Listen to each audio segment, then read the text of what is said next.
The woman waited until every horse had been watered. She could have spoken sooner. The 7 men had noticed her nearly 10 minutes earlier, standing quietly beyond the split-rail fence where the ranch road curved toward the cottonwoods. She hadn't waved. She hadn't called out.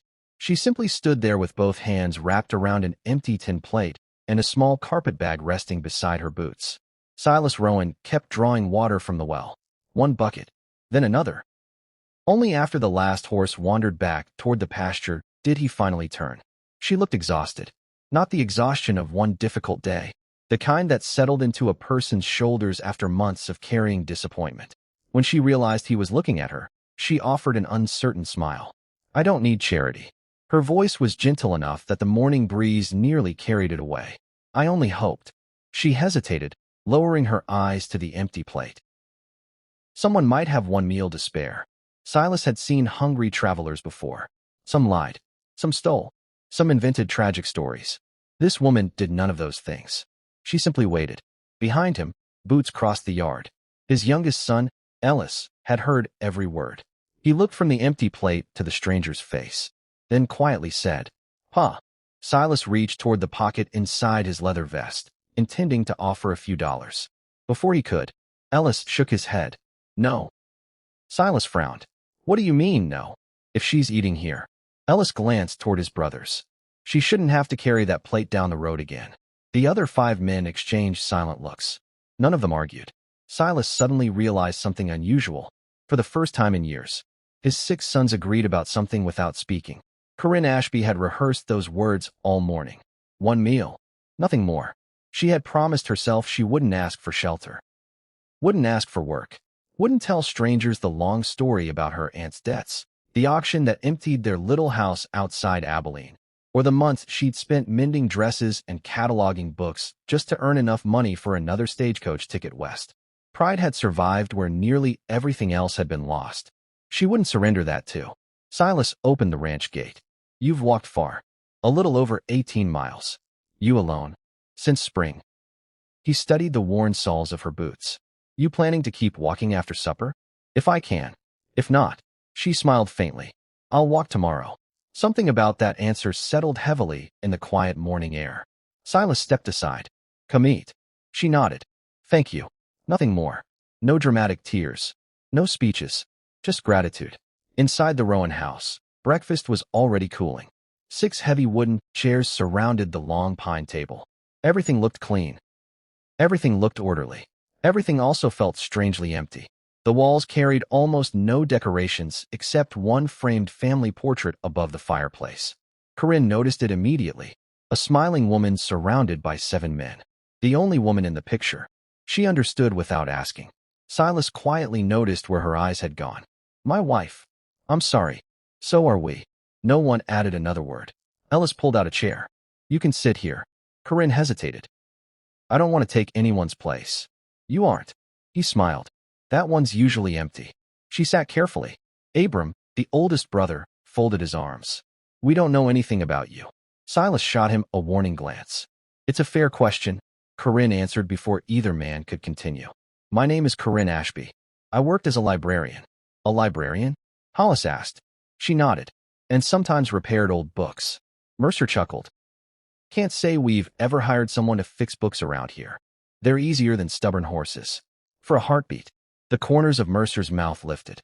The first almost smile the room had seen in weeks. Breakfast continued quietly.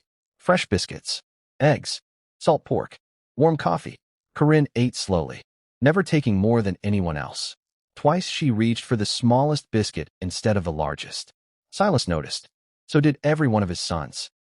After breakfast, Corinne insisted on washing every dish. "You don't have to," Gideon told her. "I know. I'd still like to." She rolled up her sleeves and worked without another word. While drying the last plate, she noticed one kitchen chair wobbling badly. Without asking permission, she knelt beside it. From her carpet bag, she removed a tiny sewing pouch. Inside, needle, thread, buttons, small pliers, a narrow screwdriver. She tightened the loose wooden peg using the little tool before wrapping the joint temporarily with waxed thread until proper glue could be found. Ellis blinked. "You carry tools?" "I've learned broken things don't always wait for workshops." By the time she finished, the chair stood solid again. Mercer quietly tested it. No wobble. Corinne smiled. It should hold until you have time to repair it properly. She gathered her shawl. I should be going. Silas looked toward the window. It's nearly noon. I've already taken enough of your morning. You've taken nothing. She simply thanked him again. Outside, she paused near the small family cemetery beneath an old cottonwood tree. A vase beside one grave held flowers that had long since dried. Without anyone noticing, Corinne walked into the meadow, gathered fresh wild asters, and carefully replaced them. She never expected anyone to see, but Ellis had followed her outside. He watched from the porch without interrupting. She didn't pray. She didn't cry. She simply straightened the little bouquet before quietly picking up her carpetbag once more. Ellis looked toward the weathered headstone. It belonged to his mother. For reasons he couldn't explain, his chest tightened. Corinne reached the end of the ranch road before stopping beneath an old maple tree. She looked back once, not because she hoped someone would stop her, only because she wanted to remember the place where 7 strangers had treated her with kindness. Then she continued walking toward the distant hills. Inside the barn, the 6 brothers stood in silence. No father, just the sons. Ellis broke the silence first. Did anyone notice? She never asked for anything except breakfast? No one answered immediately. Finally, Abram spoke. She could have slept in the guest room if she'd wanted. Instead, she thanked us and left. Hollis leaned against a post. She fixed that chair. Mercer added, and my saddle strap. Gideon looked toward the open barn door. She replaced Ma's flowers. The room fell quiet again. Bram rubbed the back of his neck. You boys thinking what I'm thinking? Ellis nodded. Yeah. Abram sighed. Ma would have never let her keep walking. Another long silence settled. Then Gideon quietly picked up a hammer. Without another word, he walked toward the abandoned guest cabin beyond the pasture. Mercer followed, carrying lumber. Hollis grabbed window frames stacked behind the barn. Bram collected blankets from storage. Ellis disappeared into the workshop. When he returned, he carried a block of cedar wood and a carving knife. Abram frowned. What are you making? Ellis smiled to himself. A key. Just then Silas stepped into the barn. He looked at the empty lumber racks, then toward his 6 sons crossing the yard with purpose he hadn't seen since their mother died. What exactly are you boys doing? Abram answered simply. Building someone a reason to come back. Silas said nothing. He picked up a toolbox and followed them. The abandoned guest cabin hadn't welcomed anyone in nearly 8 years. Its porch leaned to one side. One shutter hung crooked. Dust coated the windows so heavily the sunrise barely reached inside. Silas stopped a few yards away and watched his son scatter without needing instructions. Abram was already climbing onto the roof with fresh cedar shingles balanced across one shoulder. Gideon measured the porch supports before quietly replacing the weakest beams. Mercer disappeared into the barn and returned with salvaged pine boards. Hollis cleaned every window until sunlight finally spilled into the little cabin. Bram carried armfuls of folded quilts that had been packed away since their mother's passing. Ellis sat beneath the old cottonwood with a block of cedar, carefully carving something with patient hands. Silas smiled to himself. It had been years since he'd seen every one of his boys working toward the same purpose. Not because cattle had escaped, not because a storm threatened, simply because they believed one stranger deserved better than another lonely road. He picked up a hammer. Looks like you boys left me the hardest jobs. Mercer grinned. We figured you'd complain less if you stayed busy. The joke caught everyone by surprise. Then Hollis chuckled. A second later, Bram laughed too. Silas blinked. He couldn't remember the last time laughter had echoed across the ranch. It sounded almost unfamiliar, yet somehow, exactly like home. Several miles away, Corinne Ashby walked slowly along the wagon trail. She had no destination beyond the next town marked on an old stagecoach map. Her feet ached. Her shoulders burned beneath the weight of the little carpet bag. Still, her thoughts stayed behind at Cedar Bluff Ranch. She remembered Ellis pulling out a chair for her, Mercer's crooked smile, Silas quietly insisting she eat another biscuit. It had been months since strangers treated her like a guest instead of a burden. She reached inside her carpetbag to take out her favorite book. Her fingers searched once. Then again. The book wasn't there. She stopped walking. Oh no. It wasn't just any book. It was the last gift her aunt had given her. A weathered volume of frontier poetry with handwritten notes tucked between its pages. She closed her eyes. I left it. For several long moments, she debated simply letting it go. It was only a book. But some things carried too many memories to abandon. Turning around, She began the long walk back towards Cedar Bluff. Late afternoon sunlight bathed the ranch when Corinne reached the property again. The sound reached her first. Hammering, sawing, voices, not hurried, happy. She rounded the corner of the barn and stopped. Every one of the Rowan men was working around the little guest cabin. Fresh lumber covered the porch. New curtains fluttered inside the windows. A flower box had already been fastened beneath the front window. Mercer was hanging a sturdy wooden door. Gideon adjusted a porch railing. Abram balanced comfortably across the roof. Silas stood beside Hollis, fitting a handmade rocking chair together. Corinne smiled softly. They must be expecting family. She tried not to interrupt. Instead, she quietly walked toward the porch. Ellis noticed her first. Miss Ashby. Every hammer stopped. Silas turned around. You came back. She lifted an embarrassed smile. I left my book. Only the book? She nodded. I wouldn't trouble you otherwise. Ellis hurried inside and returned carrying the worn volume. I kept it safe. She accepted it gratefully. I can't thank you enough. As she tucked it back into her carpet bag, a folded curtain slipped from Bram's arms and landed in the dust. Without thinking, Corinne bent to retrieve it. She frowned slightly. The stitching here won't survive another winter. Bram looked surprised. You sew? A little. She reached into her sewing pouch. Within minutes, she'd reinforced the seams with tiny, nearly invisible stitches. Mercer watched in amazement. That would have taken me half a day. She smiled. My aunt always said small repairs saved big replacements. Soon another brother asked her opinion about curtain length. Then another wondered where shelves should go. Before she realized it, she wasn't simply watching the project anymore. She was helping. As evenings settled over the ranch, something unexpected happened. Conversation returned. Not forced conversation. Natural conversation. Hollis admitted he'd never been much good at choosing paint colors. Corinne suggested warm cream instead of plain white. Abram confessed he couldn't hammer a straight nail unless someone distracted him first. Ellis laughed. I knew there had to be a reason. Even Silas found himself telling stories about the cabin. My wife planted those wildflowers over there. Corinne looked toward the faded flower bed. They'll bloom again. You sound certain. They're only waiting. Silas looked at her thoughtfully. He wasn't sure whether she meant the flowers or something else entirely. Long after sunset, lanterns illuminated the yard. The brothers refused to stop. The little cabin slowly transformed. Fresh curtains framed clean windows. A quilt covered the neatly made bed. Books rested on a small handmade shelf. A rocking chair waited on the porch beside a lantern polished until it gleamed. Ellis disappeared into the workshop one last time. When he returned, he held the small cedar carving he'd worked on all day. It wasn't finished until now. A simple wooden key. Smooth. Beautifully carved. Symbolic rather than functional. Silas looked at it quietly. You made that for the cabin? Ellis nodded. For whoever belongs here. Before anyone could say another word, the eastern sky slowly began changing from deep blue to soft gold. Morning had arrived. The 7 men stepped back together. No one spoke. The cabin wasn't grand. It wasn't expensive, but every board had been placed with care. Every blanket folded by hand. Every flower planted with hope. Corinne stood speechless. Silas looked toward Ellis. The youngest son swallowed nervously before walking across the yard. He stopped in front of her and gently placed the carved cedar key into her open palm. She stared down at it in confusion. I don't understand. Ellis smiled. You asked for one meal. His brothers quietly gathered beside him. Abram folded his arms. Gideon nodded. Mercer leaned against the porch railing. Bram and Hollis smiled without saying a word. Ellis looked back at Corinne. We figured. Everyone deserves somewhere to eat breakfast too. The words stole every answer she had. Tears filled her eyes before she could stop them. Not loud tears.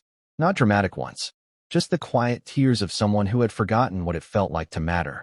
Silas stood a few steps behind his sons, watching the woman struggle to find words. Only then did he realize the truth. His boys hadn't spent the night building a cabin. They had rebuilt something far more important. The kindness their family had nearly lost after their mother's passing had finally found its way home. Corinne stared at the little cedar key resting in her palm as though it belonged to someone else. The smooth wood was still warm from Ellis's hand. She looked from one brother to the next before finally finding her voice. I can't accept this. No one argued. Silas stepped forward, resting his hands on the porch railing. Why not? Because I haven't earned it. You shared one meal with us. That doesn't make this cabin mine. She carefully held the key back toward Ellis. I've spent months depending on the kindness of strangers. I promised myself I'd never mistake generosity for obligation. Ellis smiled gently, but never reached for the key. My mother used to say something. Corinne looked at him. When someone offers you a place at their table, they're usually offering more than food. Silence settled over the ranch. Finally, Silas spoke. This isn't charity, Miss Ashby. It's an invitation. She looked toward the little cabin. The freshly painted shutters. The flower box beneath the window. The rocking chair waiting on the porch. Someone had folded a quilt across the foot of the bed inside. It wasn't built for a traveler. It was built for someone expected to stay. After a long moment, Corinne closed her fingers around the carved key. I'll stay until I can repay every one of you. Mercer laughed. Then I hope you're planning on living a very long time. For the first time in months. Corinne laughed too. Days slowly became weeks. No announcement marked the change. It simply happened. Each morning Corinne opened the windows of the little guest cabin before sunrise. She baked fresh bread alongside Bram. She helped Hollis organize the supply shed so nothing was wasted. She showed Mercer how to repair torn harness leather using careful stitching instead of replacing entire straps. Even Abram, who trusted almost no one outside the family, began leaving broken pocket watches and loose saddle buckles on her porch. Without asking, without explanation, he simply knew they'd somehow come back better. Silas noticed something else. Breakfast lasted longer. Not because anyone ate more. Because conversations refused to end. Stories returned to the table. Mercer exaggerated every cattle drive until everyone laughed. Ellis never finished a joke without laughing first. Even Gideon, once the quietest of the brothers, began telling stories about storms they'd survived together as boys. The ranch house no longer sounded empty. It sounded alive. One rainy afternoon, Silas found Corinne sitting beneath the porch roof reading from her weathered book. You've read that one more than once. She smiled. 100 times, maybe. It must be special. It was my aunt's. She gently closed the cover. When I was little, I wanted to open a reading room. A reading room? She nodded. For ranch families. For children. For travelers. Anywhere people could borrow books without paying. Silas smiled. Why didn't you? My aunt became ill. Then the debts came. Dreams are easier to sell than land. She laughed softly at her own words. I packed the idea away years ago. Silas didn't answer, but he remembered every word. The next morning, the brothers noticed their father measuring the old feed storage building beside the barn. Mercer frowned. Planning another repair? Silas shook his head. I've got a better idea. That evening, after Corinne had gone to her cabin, 7 lanterns quietly lit the empty building. Old grain bins disappeared. Shelves rose against the walls. Abram built sturdy bookcases. Gideon repaired cracked windows. Hollis painted every wall a warm cream color. Mercer built long reading tables. Bram crafted comfortable benches. Ellis carefully carved a wooden sign. Silas worked beside every one of them. None of them spoke much. They already understood exactly why they were there. 3 days later, Silas knocked gently on Corinne's cabin door. Would you mind helping me move one box? She followed him toward the old storage building. It doesn't look like grain goes in there anymore. No. He opened the door. Morning sunlight spilled through spotless windows. Rows of handmade shelves stretched along the walls. Books filled every one of them. Small reading tables stood beneath hanging lanterns. Wildflowers rested inside mason jars. Across the far wall hung Ellis's carved sign. Cedar Bluff Reading Room. Corinne didn't move. She simply stared. I don't understand. Silas stepped aside as the 6 brothers quietly appeared behind him. Mercer carried another crate filled with donated books. We asked the neighbors. Hollis grinned. Turns out everybody had books collecting dust. Bram nodded toward the shelves. We figured somebody ought to know what to do with them. Ellis smiled. You once said dreams get packed away. He looked around the room. We thought we'd unpack this one. Corinne covered her mouth. Tears quietly filled her eyes. You remembered. Silas answered softly. We listened. By the end of summer, the little reading room had become the busiest place on the ranch. Travelers stopped to rest and borrowed books before continuing west. Neighbors donated family journals, poetry collections, farming guides, and old newspapers. Children from nearby homesteads arrived every Saturday with excited smiles. Cowboys finishing long cattle drives sat quietly in rocking chairs reading beside the windows. The ranch had changed. Not because buildings were newer, Because people lingered. No one seemed eager to leave anymore. One crisp autumn sunrise, Corinne stood outside her little cabin, holding the same empty tin plate she'd carried onto the ranch months earlier. Silas walked over. "You kept it. I almost threw it away. Why didn't you?" She smiled. "It reminds me where I started."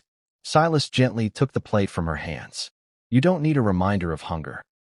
He carried it into the reading room and hung it beside the entrance. Below it, Ellis fastened a small cedar plaque. One meal changed everything. Corinne looked around the room.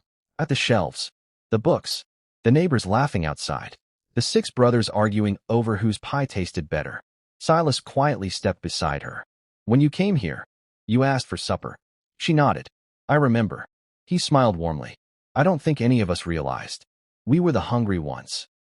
Outside, golden sunlight spread across Cedar Bluff Ranch.